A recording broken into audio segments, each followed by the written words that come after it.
Alright, Barjo, it's now time to enter the labyrinth of death in Ziggurat.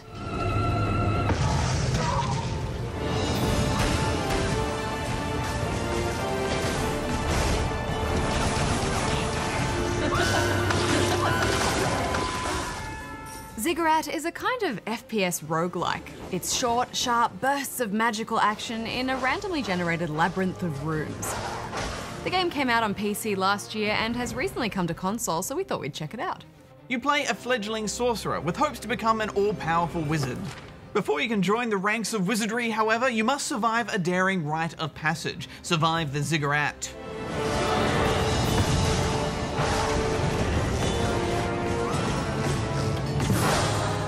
My first run of this game, I died almost instantly, I think. And then it threw me back to the menu and I was like, what? This is gonna get grindy really quickly. But the levels are short and simple. And there is a steady peppering of abilities and upgrades as you attempt and re-attempt this gauntlet that stops you from going completely insane. Yeah, find your way through a few short rooms, locate a portal key, and then you're faced with a boss fight. Survive that and there's a new level and new beasts to take on, but make no mistake, if you fail, you have to start all over again. Most rooms you encounter will throw a series of pesky minions at you, some more infuriating than others. I have to say there is a particular kind of shame in death by a possessed magical carrot. It's those flying demon masks that drive me crazy, Hex. Go away! Ah, yes, they are so annoying. This is very much an always be on the move kind of shooter, as most enemies fire projectiles at you. Your standard weapon is a wand, but depending on which route you take through the maze, you can come across other weapons to use too. Different staves, alchemical guns, and so on, each equipped with an alternate damage attack that comes at a greater cost to your mana pool. And here's the kicker, the only way to unlock new weapons is by dying. It's a way to kind of sweeten the deal, because death isn't in vain, it just means new toys for you to hunt down in the labyrinth. That said, a lot of these weapons felt kind of samey to me.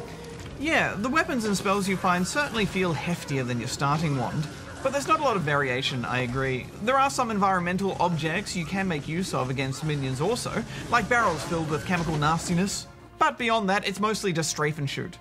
Gaining XP and knowledge gems will help you gain levels and add new perks or abilities. These are random, but you can usually choose between a couple of them to customize your maze run. It's another way the game strives to make each attempt unique. Yeah, it's an interesting approach because it is frustrating having to restart over and over and over again, but with each level being random and different perks each time, it did end up feeling like somewhat a different experience. I respect the appeal of the challenge of this game, but so much of it just feels like one giant troll. The controls are awkward and the platforming seems almost purposefully clunky. Everything about Ziggurat is relentless. Ultimately, I got tired of this pretty quickly. Yeah, me too, and I suppose that's the nature of roguelikes, but that's not to say some people won't get a kick out of this. I did quite like the look of the game. For me, it harkens back to the 90s with its cartoon fantasy vibe. But strangely, it also gave me quite a bit of motion sickness, kind of like a 90s shooter. I don't think I'll be going back to this. Despite all of its attempts to feel customizable and unique, I just don't think there's enough variety to make it worthwhile attempting this maze over and over again. Yeah, I agree. The bosses that guard the portals to the next level offer up pretty lackluster fights too, I thought. I just don't see myself going back to this either. What are you giving it? I'm giving it 2 stars. I'm gonna give it 1.5.